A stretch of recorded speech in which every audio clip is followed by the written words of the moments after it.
welcome to Tell Me Your Story, New Paradigms for a New World. I'm Richard Dugan, your host, and it's very nice to have you with us here on the program as we start out another edition of New Paradigms for a New World, giving you choices and knowledge of those choices to help make your dreams come true. And today we are going to take a little stroll, take a little walk. Yeah, that's right. We're gonna have a little fun here, I think, and education as well, into a realm that we may have touched upon a long, long time ago. We actually did a program when we were live, and I think it was on a Saturday, and it just so happens it was a Halloween. And we had some folks in studio at that time, and this is going back maybe 10 years or more, talking about a lot of the, shall we say, off the beaten path philosophies, if you will. Well, today is similar. It's not Halloween, although there are those who would say it's been Halloween for 2 years because it's been very, very scary, kids. Ooh, yes. But we're going to talk and walk with a witch. We're going to take a walk with a witch. That's right. Maighread Birdsong is my guest here on the program, and I believe it was LinkedIn that we connected on. I'm actually getting quite a few of my guests on LinkedIn, and Maighread, thank you so much for joining us. Well, thank you for asking me. It's a pleasure to be here. You know, I've had all kinds of different folks on this program, atheists and Scientologists and of course, Christians. I've had rabbis, metaphysicians, spiritualists. I've had psychics, tarot readers, Vedic astrologers, as well as Western astrologers. The list goes on. And one of the things that I find so fascinating is a lot of the, I'm going to put it in this sense, a lot of the angst, okay? We could use the word fear, but I'm going to use the word angst. That's a better word. Some people have over some of these fringe, we'll call them fringe, although they've been around probably as long, if not longer, than their respective philosophical beliefs. What, and I guess maybe first thing we want to do is maybe define, first of all, what different, are there different sects, and if I'm using the correct word here, of witchcraft, which you fall under, are there different sects, or is it all kind of like under one umbrella and everybody sort of kind of, even though we're all individuals, practices sort of the same thing? No, there's a lot of different varieties Okay. of witchcraft. I learned, was schooled through Wicca, but there was also a tradition in my family. My paternal grandmother was a Druid, so I did have some early teachings when I was very, very young. But yeah, I even myself, I came up being a Celtic witch, and calling upon the old gods, Saint Bridget, and using Ogham in my writings and stuff when I would do my spells and practices. But I have evolved from that, and I consider myself a more eclectic witch now. So even one witch can start out down one path and then expand into other beliefs. The thing about it is it can be very personal. It's not a book religion. It's not, nothing is strictly by the book. You just go out. You can start on one path and study, do your studies. But the more you learn what works for you. Mm-hmm. And so you take what you need and sort of leave the rest. And it can be edited that way by each individual person. So personally, I think I do meet with other witches and we do online healing rituals and different things, and we share that. But I think that the most freeing thing about witchcraft and Wicca is that you can practice it whatever way your spirit leads you to. You don't have to, there's no book.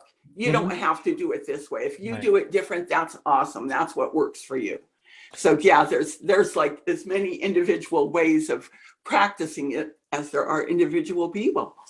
What makes one a witch? Ugh, that's kind of hard to define.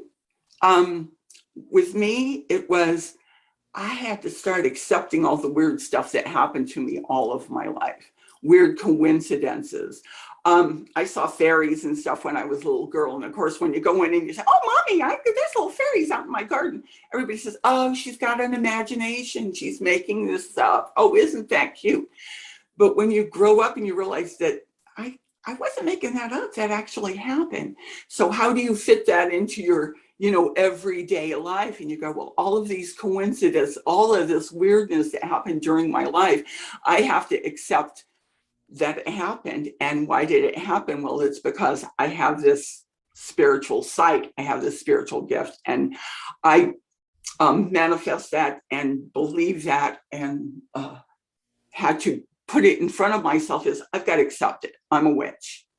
Hmm. There's it's kind of a broad, a mystic or a seer or a medium or a large.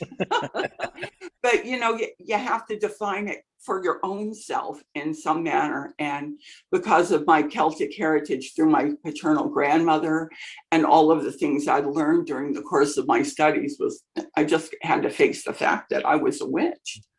Is the gender derivation that there are witches and a warlock is the male version, or is that something different? Um, some people prefer to think of it that way, because they have to have the gender differences. Hmm. But in the Wicca tradition that I was schooled in, that I actually studied, a witch is a witch is a witch.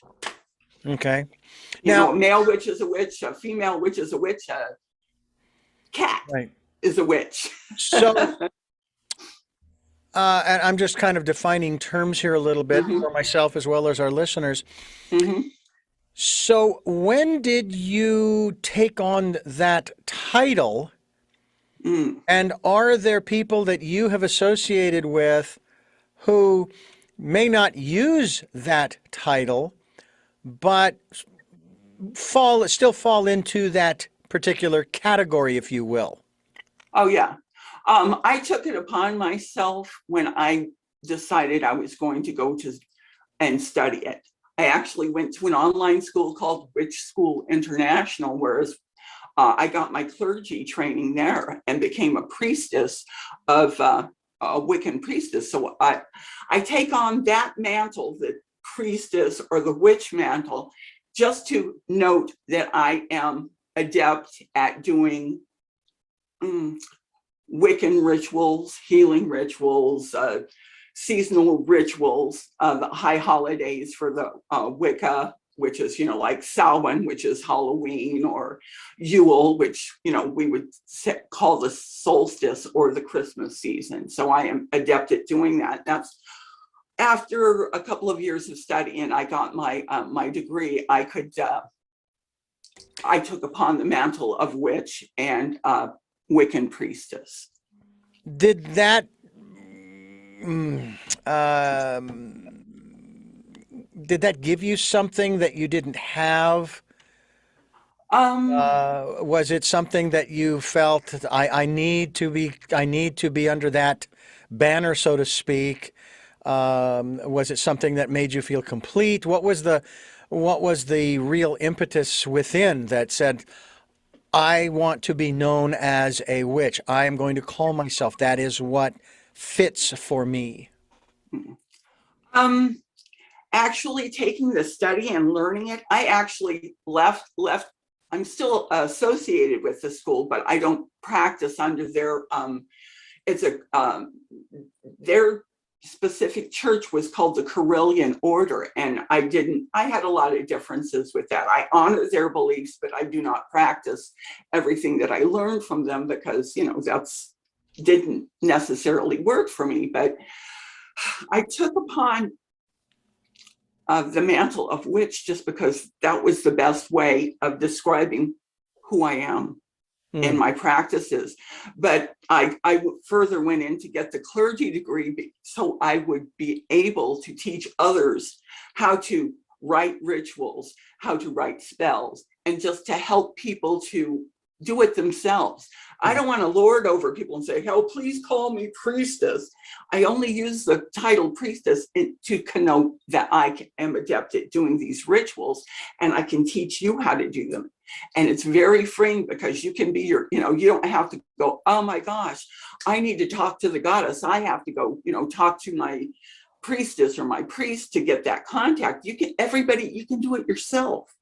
That's the personal contact that you can have with deity when you take it upon yourself. And what is it, and this kind of goes back to the other question that I asked you, what is it from your perspective that you do, or that you are, that makes you a witch, as opposed to, because there's so many other metaphysical terms one could use. I Oh, mean, yeah. for example, I consider myself a metaphysician, because I consider, not that I don't I don't sit around, for example, making, casting spells or making spells, or using what some people may know of as your spell book, which is called, I guess it's called the Book of Shadows. Each one would have their own. But what is it that makes you a witch, rather than just say a priestess or a reverend, or some other category in that respect? And again, I know these are all just labels, and it's, in order for us as human beings in our intellect to Absolutely. understand, we've got to compartmentalize. That's kind of a multi-layered question.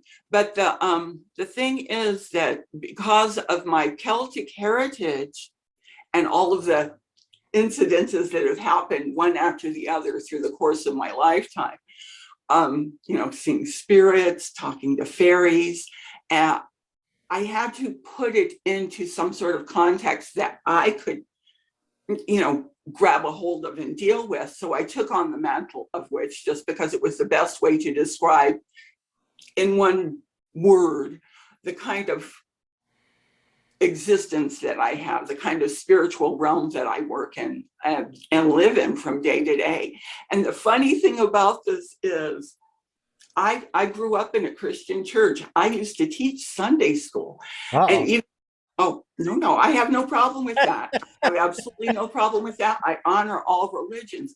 And I've told a lot of the people that I work with in the pagan communities is that if you want someone to honor your religion, you've got to stop putting theirs down.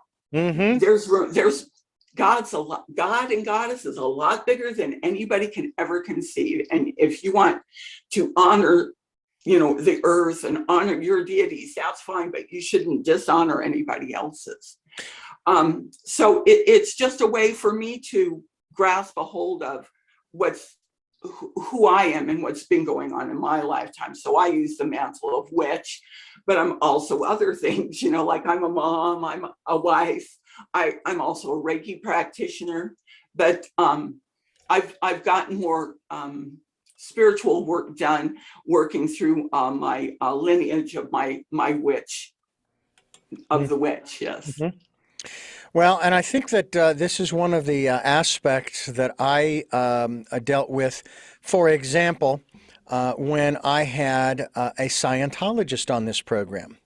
But at the beginning of the program, I was very clear with the audience, and again, we were live at that time. I said, I'm not going to tell you what philosophy they're coming from, okay, until the end of the program. We're going to talk about the philosophy. We're going to talk about the ideals, the principles, the beliefs, and so forth. Because if I tell you right now the philosophy, you're going to turn it off.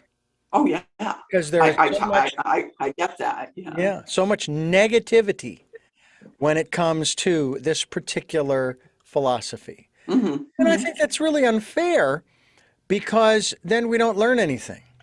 Yeah. If you've got your mind set on something.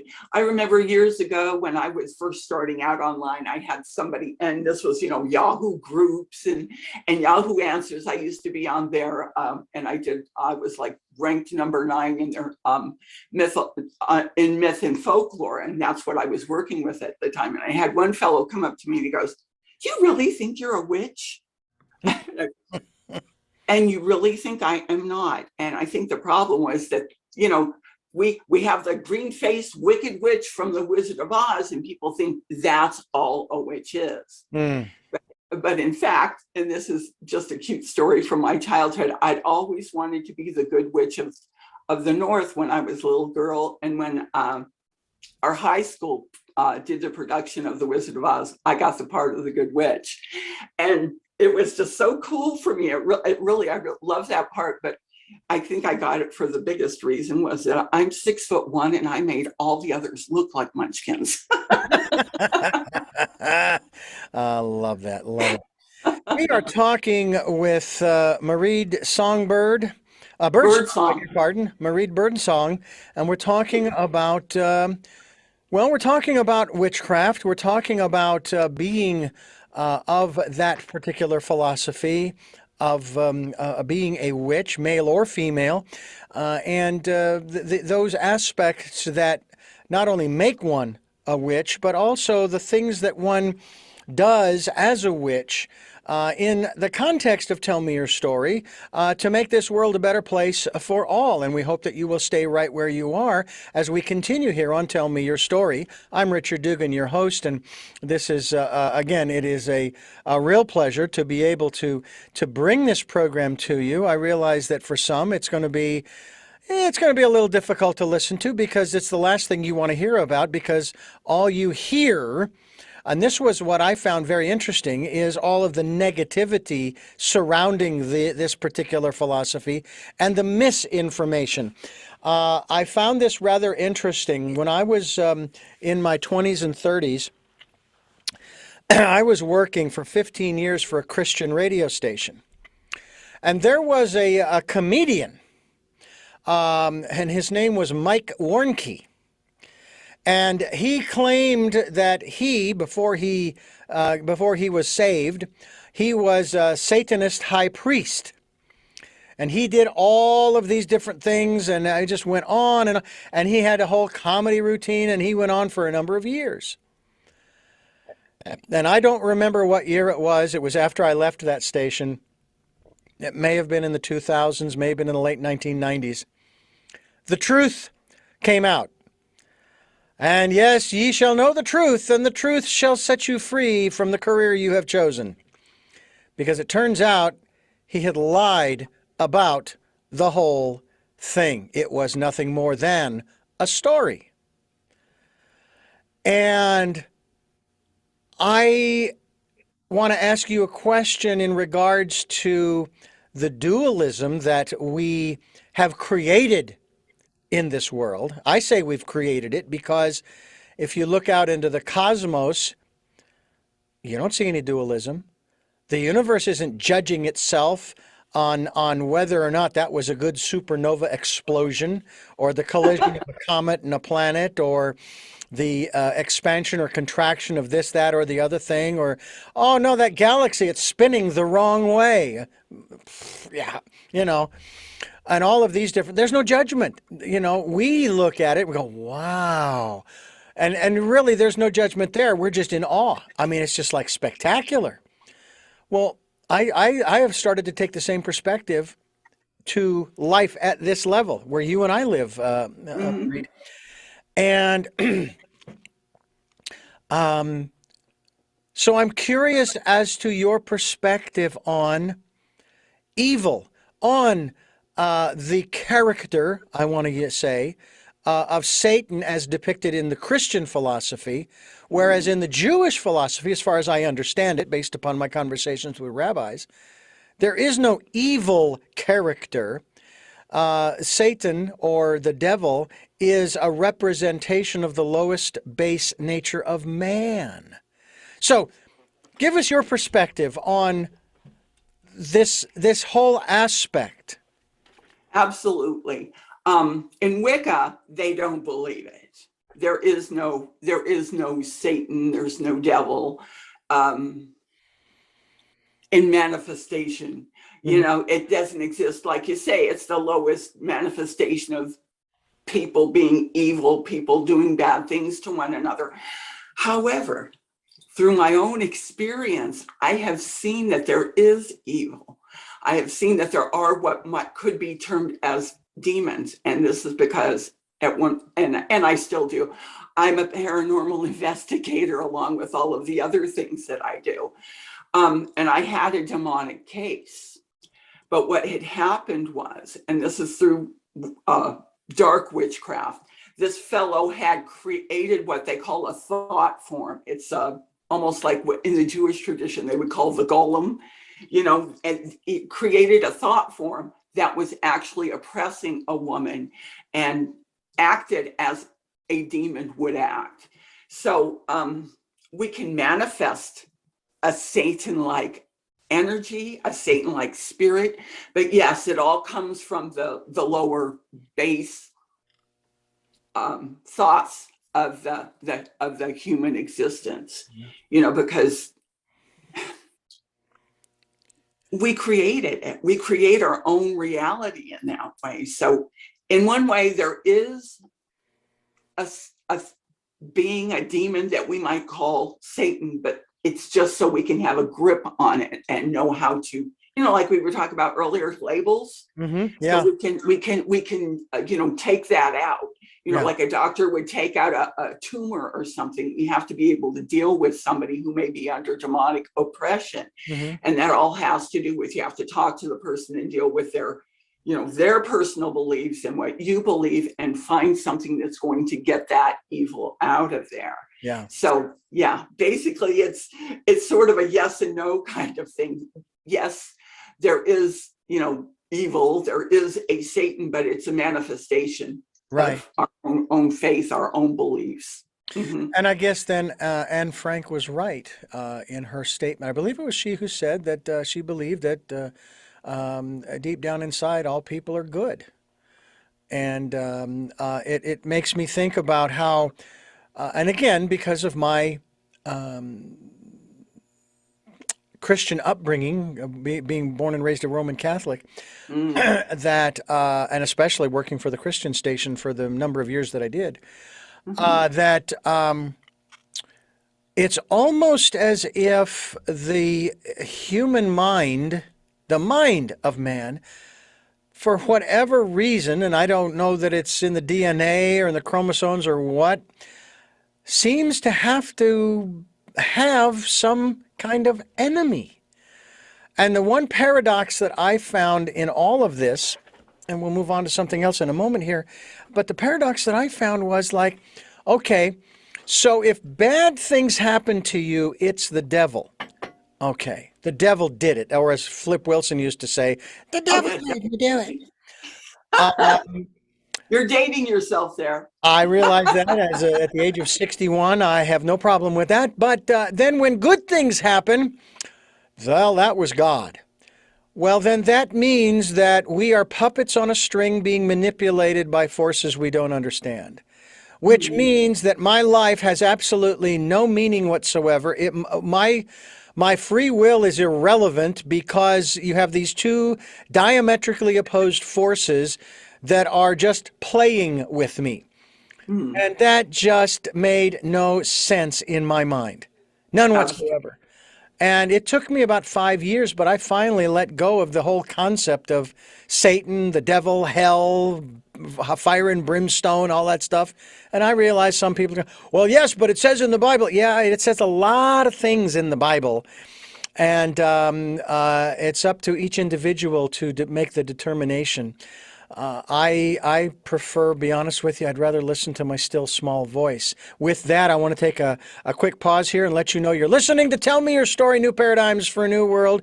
We're giving you choices and knowledge of those choices to help make your dreams come true. Sundays at 7 a.m. and 7 p.m., Monday mornings at 1 a.m., streaming live at those times. Oh, don't forget about the Wednesday edition at 9 a.m. That's our special edition of Tell Me Your Story. And then, of course, the podcasts are on SoundCloud, iTunes, TuneIn Radio, Spotify, Stitcher, Player FM, Blueberry, iHeartRadio, Amazon Music, and many other locations on the internet. And we thank you also for reposting those interviews as you have done. We're up to almost 64,000 listens in just a little over 4 years, ladies and gentlemen.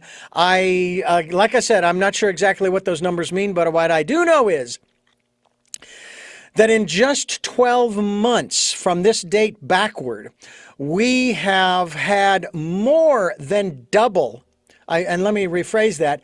If you go back 12 months, we've had like 33,000 listens in 12 months, whereas in the previous 3 years, we've had somewhere between 30 and 31,000 listens. So the listenership has definitely gone up. We're also on YouTube, where you can listen to and watch these interviews at the website or the Tell Me Your Story channel. Richard Dugan and Tell Me Your Story. The banner reads The Decade of Perfect Vision, where we ask you to spend time going within, listening to that still small voice. That's where you get the perfect vision. And we also ask, if you can, to support us financially. We could use all the help we can get. We're going to continue doing this program just as long as is humanly possible. I hope I'm doing this for at least another 40 years, ladies and gentlemen, because I have to outlive my great grandmother who lived to be 100, and I made that commitment.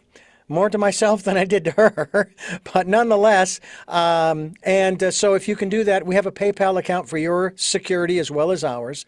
And when you go there to send, they're going to ask you for an email to send it to. Richard@richarddugan.com is the email to send that to. And we are talking with Maighread Birdsong about witchcraft and what it means to be a witch and all those kinds of things as we continue here on Tell Me Your Story. I'm Richard Dugan, your host, and Maighread Birdsong. By the way, is that Maighread with a D at the end or just? I pronounce it with the D, but Okay. it can also be pronounced, and that helps to people to understand it's not Marie, because they'll misspell it. Well, it's a freaking Celtic spelling anyway, so I it's got a noticed. lot of extra letters in there, but Yeah, you've got a G and Marie. H in there, and I took Gaelic, a course in Gaelic with my wife some years ago at the Irish Cultural Center in Phoenix. And yeah, I have as much trouble with Gaelic in terms of pronunciation as I do with English, especially in terms of the silent letters. And then letters that you put together to make a sound. Wait a minute, you already have a letter for that sound. Why are you putting these two letters together to make that same sound? I don't understand. But then again, that's for another program and for another time. Let me ask you, in terms of the work you do, if I can put it in that context, as a witch. Obviously, I mentioned earlier the Book of Shadows that probably most witches have. I have one, yes. Yeah, which is basically a spell book. Now, we've seen, for example, like in the television series Charmed, with the three the three witches, and they had this massive book, and they'd open it up and they'd be looking for a spell to undo this or to do that. Even in the TV series Grimm, which they had it was another thing. There's a little different genre, but still the same context. There's always seems to be this massive leather-bound or something book, and it's really fascinating. So let me ask about that book and the spells that one might put in there. Maybe there are other things that you write in there as well. What is the general function of the Book of Shadows as you go through your day and your week and your month and your year? Well, it's a place for your reference. You can even put recipes in there for potions, or even just the food that you cook on the holidays. There's certain cakes and things that you may make during Yule or Samhain. So you'd put that in there too. Any rituals that you have, healing rituals for healing, or spells for whatever, that's the kind of stuff that you would put in there. And the whole big books, like the one with on charms, that was like their family heritage. That's why it was so big. It had been passed down from witch to witch to witch, and that's why it kept getting bigger. I have a real problem writing. I have a Book of Shadows, an actual book, but I can't seem to write in it. I think it has to do with past lives and me being afraid of getting burned for witchcraft. I've got my rituals and spells and stuff are now on my computer, so I've got them all in files, and that's more or less my new Book of Shadows, so to speak. But it's not anything that's you can't open it and it's not going to, blow up or turn you into a toad or something. It just has recipes in it. Like I said, sometimes it's a recipe for cakes, and sometimes it's a recipe for how do you treat someone who's got a cold. Well, we're going to, give them certain foods to eat and say certain rituals over them, which would be like unto prayers over when you're healing somebody. So it's got a lot of different levels, but what it really is about is just keeping track of what has worked for you in the past, like a recipe book that you go back to. I've got one recipe for oil, a seasoned oil that I use to anoint any of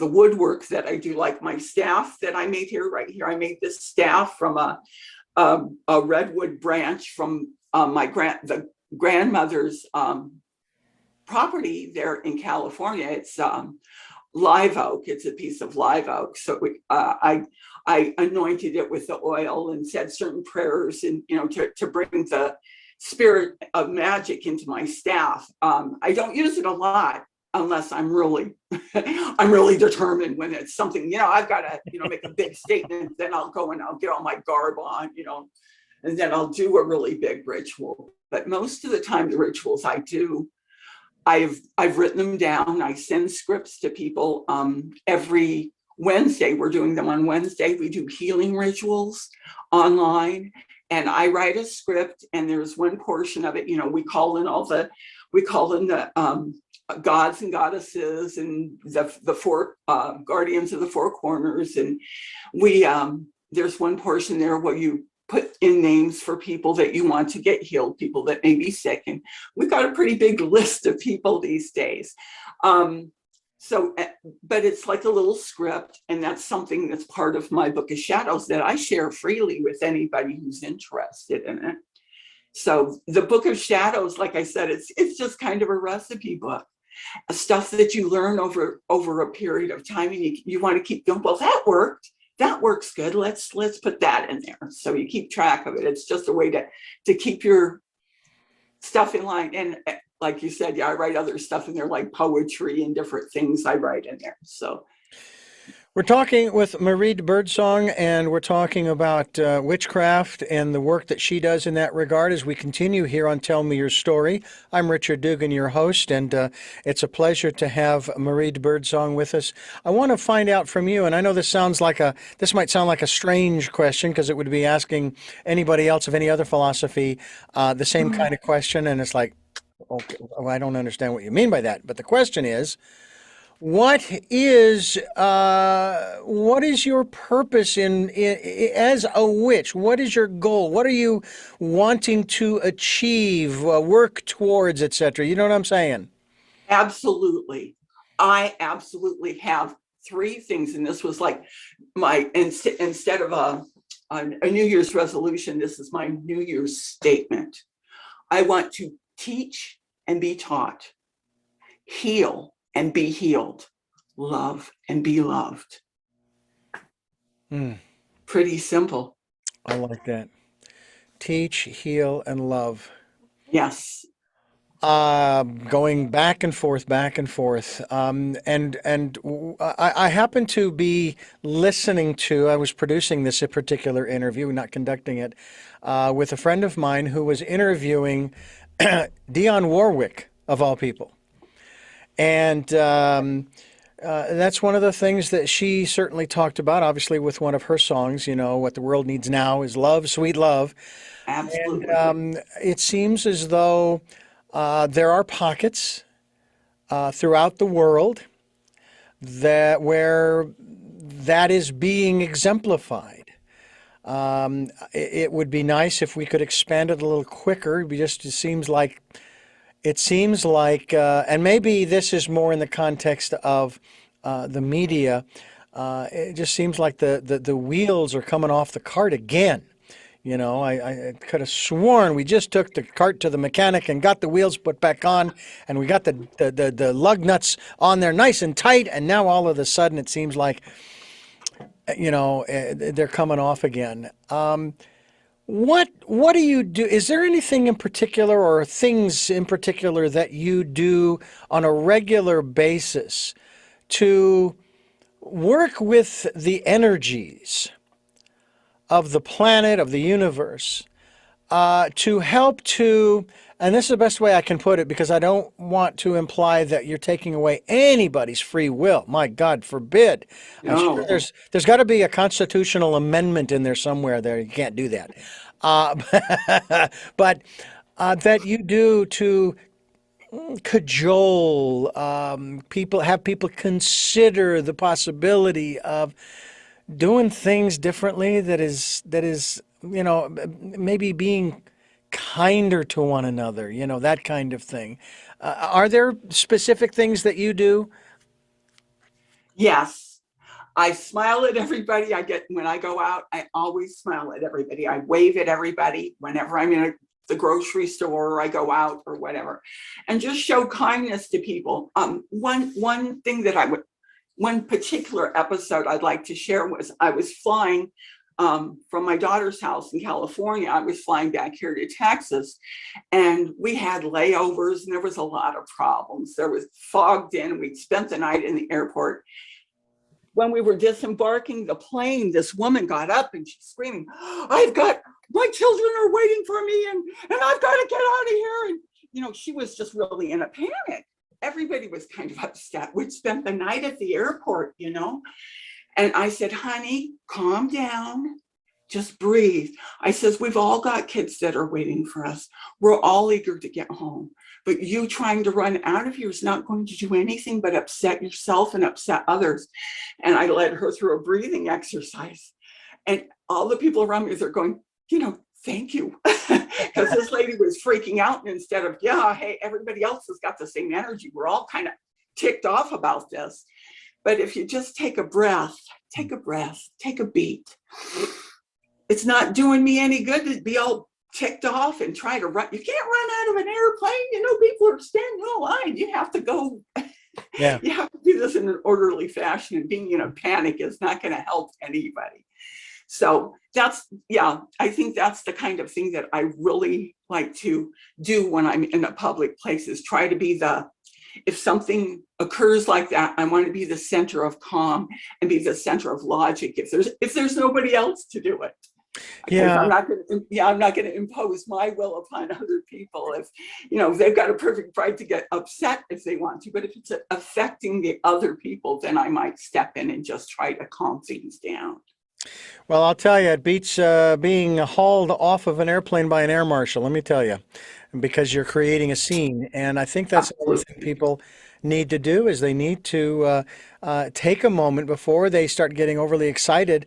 I mean, I remember my flight. I went back to Phoenix from Santa Barbara to visit my family, my parents and sisters, for Christmas. And I was taking the train to Burbank, taking a plane to Phoenix, and then, of course, the return was the same.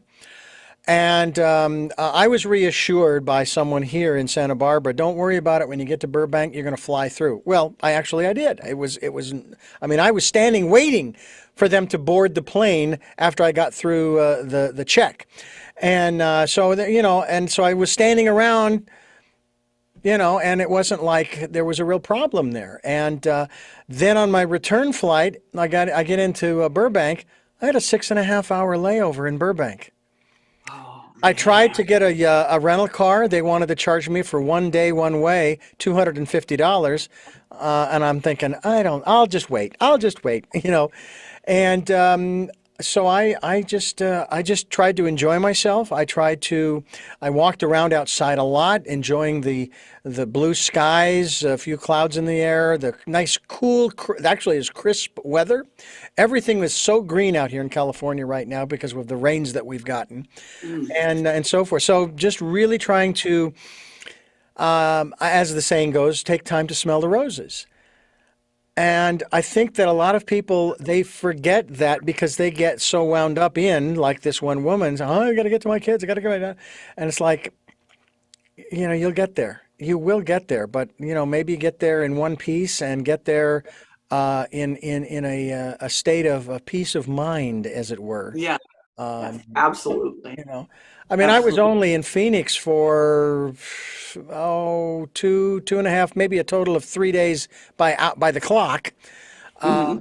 But it was a fabulous 3 days. My adventure I would describe as the 21st century version of Planes, Trains, and Automobiles with Yeah. Steve Martin and John Candy. I was, by the way, I was Steve Martin's character at first, but I was able to laugh at it, and I still remember the train ride back to Santa Barbara. The train was 20 minutes late. I had a 6.5 hour layover in Burbank. Then I still was waiting an additional 20 minutes for the train. And we stopped twice. The first time we stopped was to have a gentleman removed, another person who wouldn't calm down, who had to be removed. And when they searched his articles, they handcuffed him and put him in the back of the police car. And the reason why that's sort of an irony is because he was yelling on his phone to his, as he put it, effing father, that he needed a place to stay. And I'm thinking, he's got a place to stay tonight. Uh, okay. The second time we stopped was because we had to wait for another train to pass us. So we got off on I guess a side rail to wait for this other train to go by, and that was another 15 minutes. So instead of getting in at 6:30 or 6:20, I guess I should say, it was around 7 o'clock that I got into town. But it's like, I'm on the train, and this was the thing that really got me because a buddy of mine that I was visiting in Phoenix, he came over to my parents' house and we did some work together, and he gave me a gift.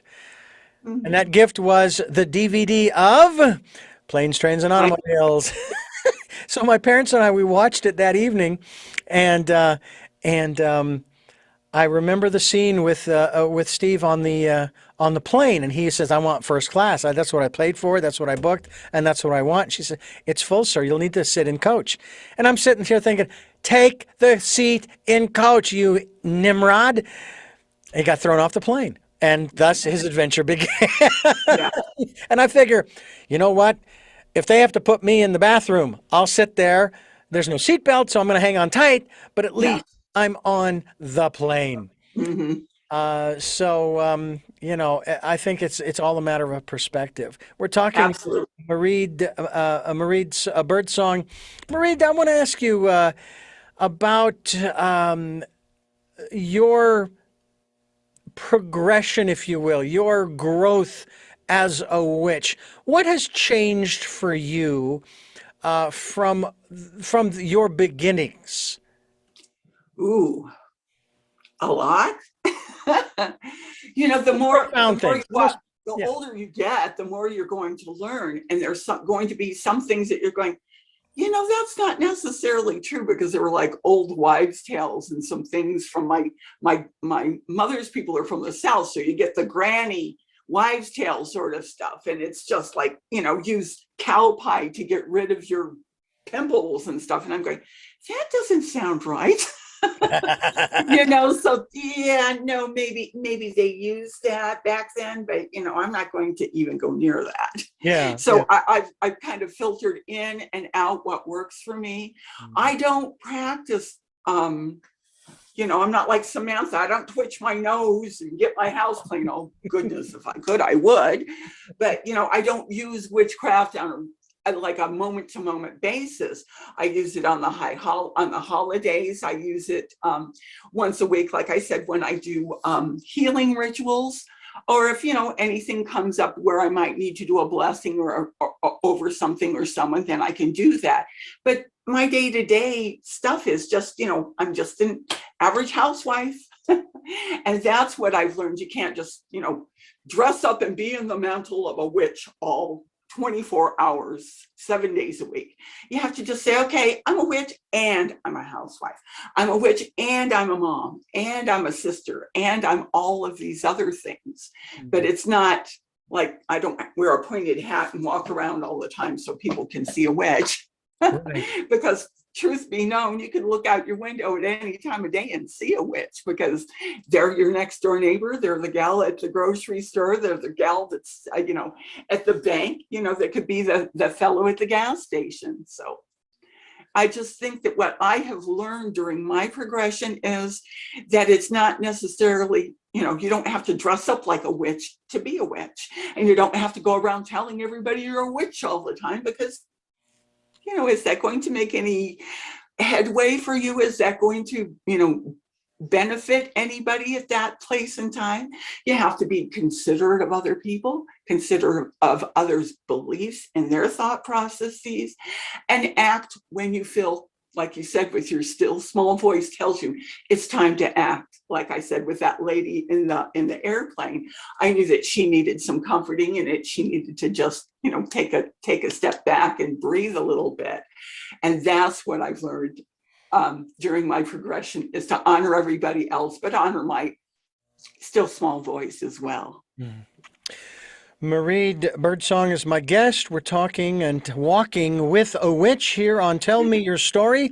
I'm Richard Dugan, your host, and it's just very interesting. Folks can find out more about you, of course, on Facebook. We'll be posting that link to Facebook up on our website when we post the podcast and video cast. Maighread Birdsong. And we'll let you folks be able to click on that and go straight to her Facebook page and get in touch with her as well. If this is intriguing to you, I would ask those who are not so intrigued but maybe critical. I would say take a breath, do some breathing first before you send anything, and understand that we all are on our own paths. I have to say, Maighread, that one of the interesting things, and again, another one of those paradoxes that I found working at the Christian radio station, was how they always liked to use the phrase, your personal relationship with. And yet they'd always be sticking their nose in, judging you as to whether or not you were saved or not. I had that happen to me, actually.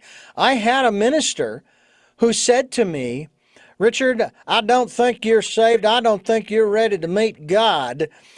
And I thought, wow, how he would know that is beyond me, because I thought this was a personal relationship between me and God.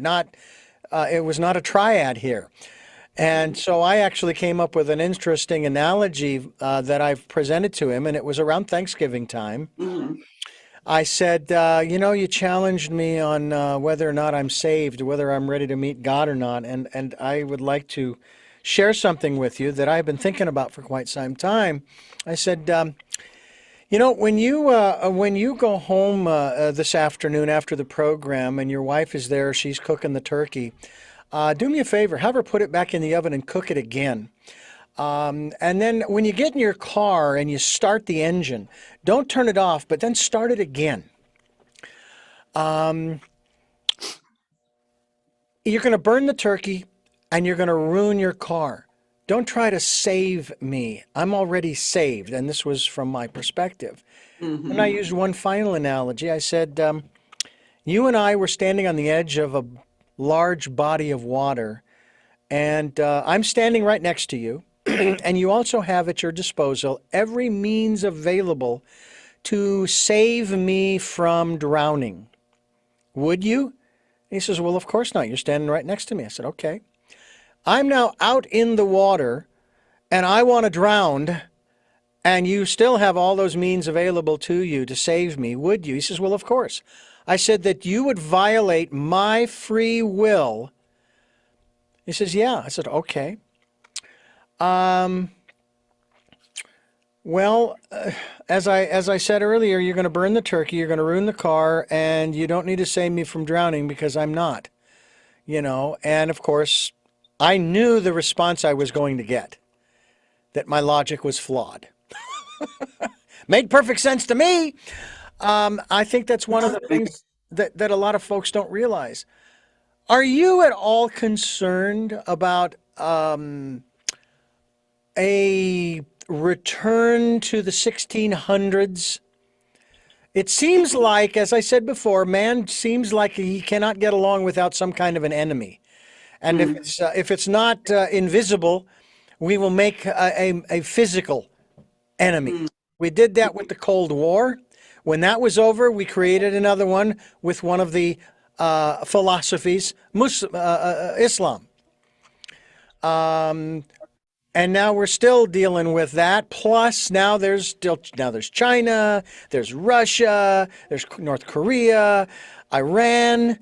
I mean, it's like it's not quite like the Irish who fight amongst themselves on Saturday, then go to mass on Sunday. Because we as a country can't seem to get to mass. Yeah, at least there's a time to release all of that kind of. Exactly. But on the other hand, people don't progress. If everything was always nice and pleasant and everything, you wouldn't progress. So you True. kind of have to have a little bit of that in your life to be, obstacles to overcome, to be able to progress and to be able to grow.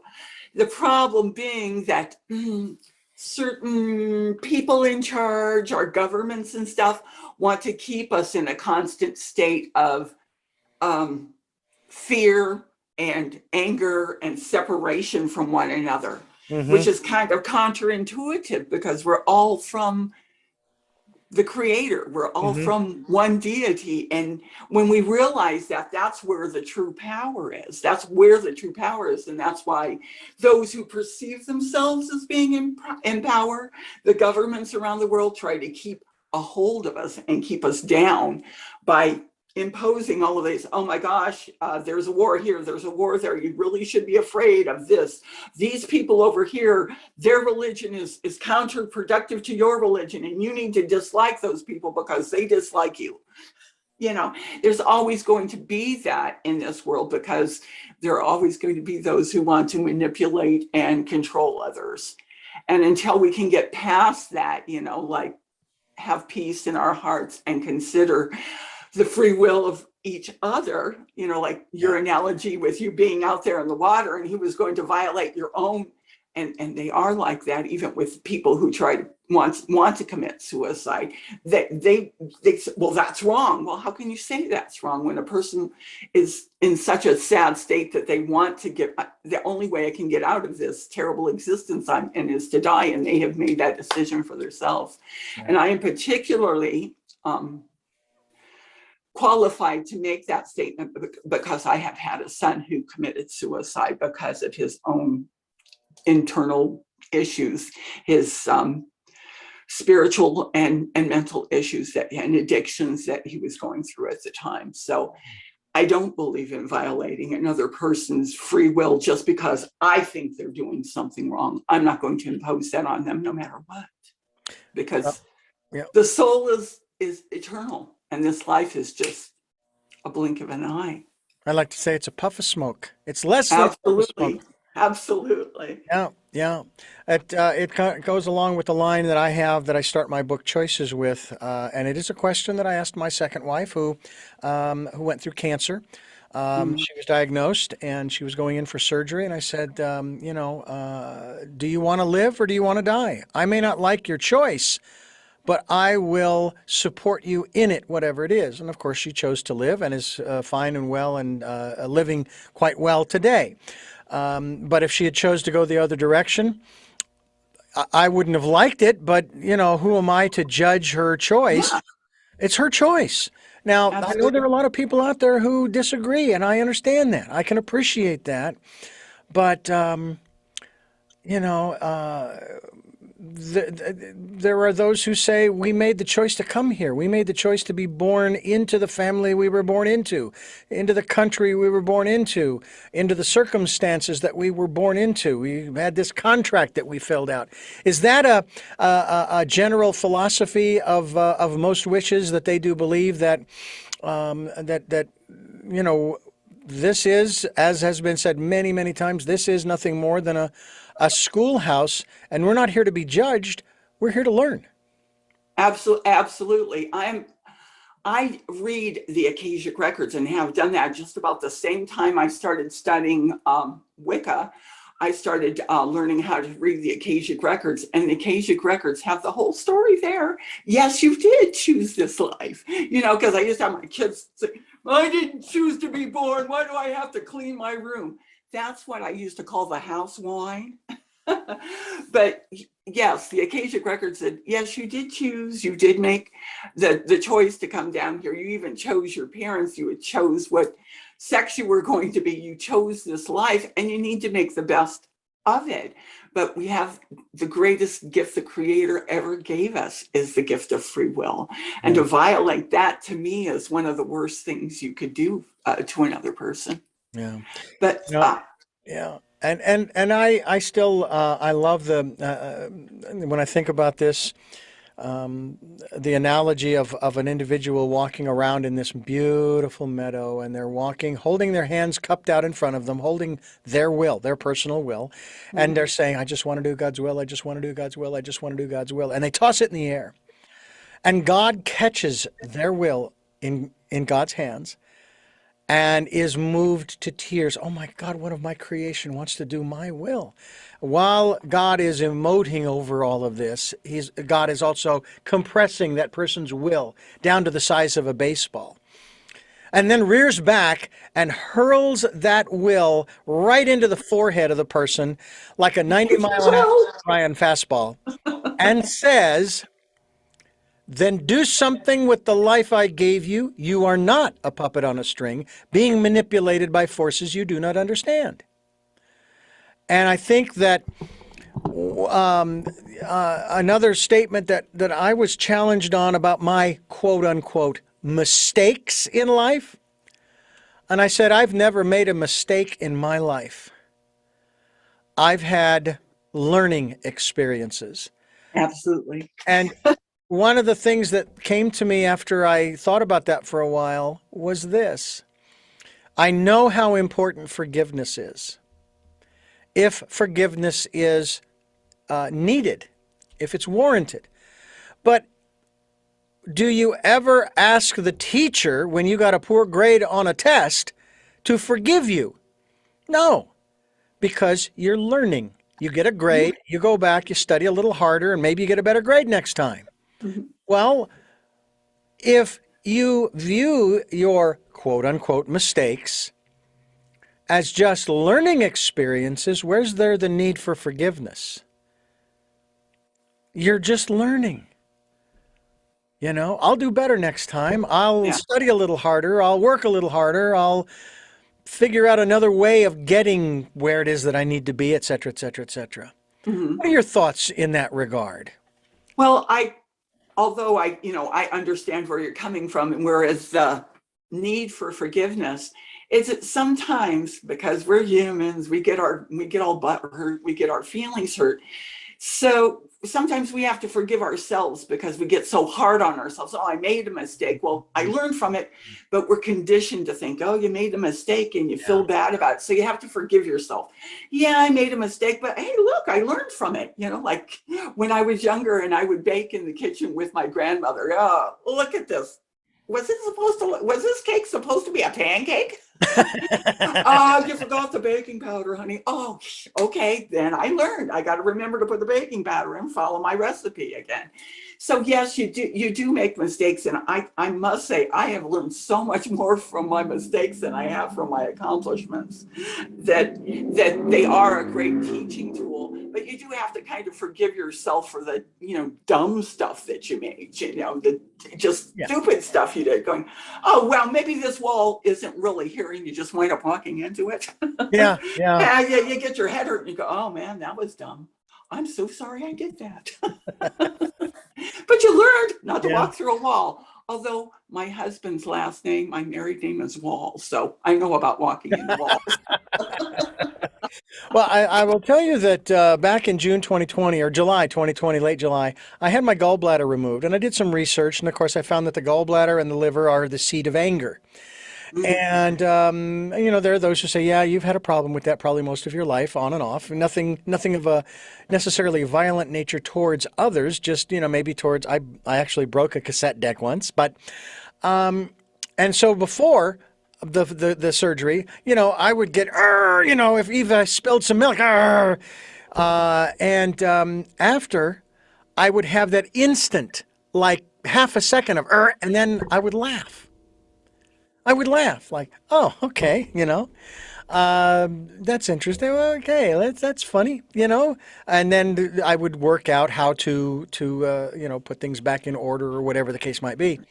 Absolutely. And I have been I was diagnosed some years ago with high blood pressure. So I've taken the medication. I just bought myself a portable high blood pressure cuff so I can check Mhm. it periodically Yeah, my just to my see. husband has the same thing. I do his blood pressure before he goes to work every day. So, Yeah. So what I do is, and I also found out too from my physician that they changed the standards for mhm. seniors. They changed the standard. Now you can have a blood pressure reading of 150 over, Hmm. and you're still okay. And I'm thinking, okay, that's interesting. But then I have also challenged my physician about my personal normal blood pressure readings. Hmm. And I think I would be considered a type A person, type A personality, Hmm. that might have a little higher blood pressure because I'm just sort of constantly on the go. But I've been checking, and mine has been ranging in the average around 150 these days. Ooh, So, you know, I'm happy with that. I feel good. I mean, there would be those who would say, well, Richard, but that's at least 10 points above the high normal for everybody else. I said, okay, I get that it's the above the average for everybody else, but how do you know that that's not mine that's okay for me? absolutely. How you know is if you take your blood pressure every day. We have like a little record that we keep of my husband's blood pressure. So they figured out what is average and what is good for him, you Yeah. know, specifically, rather than going, well, of course, the average woman's only 5'6". Well, oh my God, I'm not a normal woman. I'm 6'1". Oh, I no. mean, does that make any sense? No, you can't take a across the board thing and make it apply to every single person on the face of the earth. You have to be able to have some parameters to work within. So Yeah. Well, this has been a fascinating program. I hope that you folks are enjoying it. We're talking with Maighread Birdsong, talking and walking with a witch here on Tell Me Your Story. I'm Richard Dugan, your host, and it has been a real pleasure to have you here on the program, learning more about what it is to be a witch, what makes a witch, or what doesn't make a witch, if you will. And there's a part of me that feels as though every human being is practicing a form of spell casting, if you will. absolutely, absolutely. Even in the context, you can call it whatever you want, but I could even throw the word prayer on that. There are those who will recite prayers. I mean, growing up Catholic, the Rosary. All right. And of course, I got challenged when I used to produce a program called the Radio Family Rosary Hour, which was only a half hour long. And someone said, "Well, yeah, but it's idolatry, and they're praying to Mary." And I said, "No, they're not. They are not praying to Mary for her to answer their prayers. She, just like you would go to your pastor or fellow parishioner, she is being petitioned as an intercessory." And it's like, if you would just, and then of course, well, you don't see the rosary in the Bible. I said, if you were to go through the rosary, you would find every single word and phrase in the Bible. Let me tell you. So, trying to educate people sometimes is, not a bad thing. But Mhm. I think that people don't realize that. And again, we're putting a label on it called witchcraft, granted. Yes, But really, what we're all trying to do is learn and grow, and hopefully more and more of us are working towards making this a better place. absolutely. I agree. This is Tell Me And Your he's an Story, New old Paradigms dog, for so a World, new paradigms for a new world. And we're talking with Maighread Birdsong, and she is taking care of a matter. So we'll take care of this matter and let you know that this program is here on Sundays at 7 a.m. and 7 p.m., Monday mornings at 1 a.m. We're streaming live at those times at richarddugan.com, and we hope that you will make it a point to join us, as well as 9 a.m. on Wednesdays. We can be be heard on the podcasts on SoundCloud, iTunes, TuneIn Radio, Spotify, Stitcher, Player FM, Blueberry, and many other locations, as well as YouTube, where you can watch these interviews. And we hope that you will. We hope that you'll do that. You'll watch these interviews and make it a point to do so, because I think that you'll get a lot out of them. I know that I do every time I do these programs. I'm just throwing stuff out there and seeing what kind of response we get from our guests, and hearing from them where they're coming from, and I hope that you do enjoy them.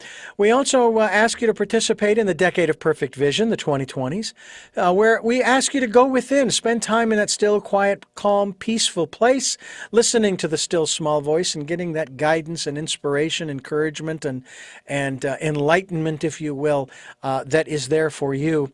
And if you'd like to support the work that we are doing on a financial level, we would greatly appreciate that. We have a PayPal account for your security as well as ours.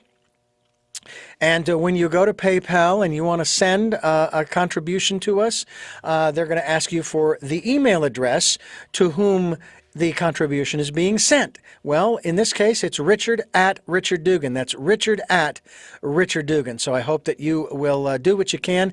And folks, we'll take energetic support as well. And now for the final three questions in the final bonus round of our game show, Tell Me Your Story. We go back and we ask, number one, who is Maighread Birdsong? Ooh, that's a great question. Let me think. Well, she's an American citizen. She's a Texan. She's a wife, a mother. She's a witch. She's a Reiki master. And she's a clergy, and she's very much a clergy. But what I like to think of myself as is someone who just wants to do the best she can for herself and for everyone around her to make the world a little bit better place. Too many people that say, oh, I've got all these great ideals and I want to make this world change in a big way. I found that it's the everyday kindnesses, the everyday goodness of people that helps to make the real change in this world and makes the world a better place, just one little bit at a time. Smiling at a neighbor, picking up something someone else has dropped outside, while they're carrying something, you help them with their groceries. Those kind of kindnesses change the world one little bit at a time, a whole lot more than people out there with their drums saying, oh, I'm going to change the world by doing this and doing that. That's so much bluster and doesn't change as much as the simple kindnesses. And out of all the things that I am, I like to think of myself as a kind person that just wants the best for everyone. Mm. What is it that you hope to or want to achieve through the work that you're doing now? We'll have to go back to my three things that I told you. I want to teach and be taught, heal and be healed, love and be loved. And at the risk of being redundant, the final question, what is your life's purpose? Oh, my life's purpose? Oh my goodness. It's just to do the best I can do with what I've got to work with. Just as simple as that, because if you try to make it harder on yourself, well, my life's purpose is to, be the president of the United States, or to, be the, movie star or something.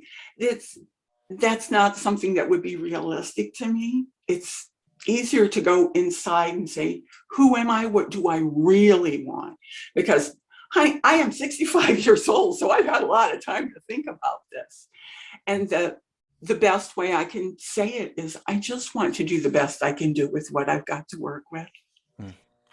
Well, Maighread Birdsong, I thank you again for joining us here on the program. It's been a great pleasure. We look forward to talking with you again in the near future. Thank you. It's been very nice being here. And I thank you for listening to and watching Tell Me Your Story, New Paradigms for a New World, as we are giving you choices and knowledge of those choices to help make your dreams come true. Until our next broadcast, podcast, videocast, love to lol.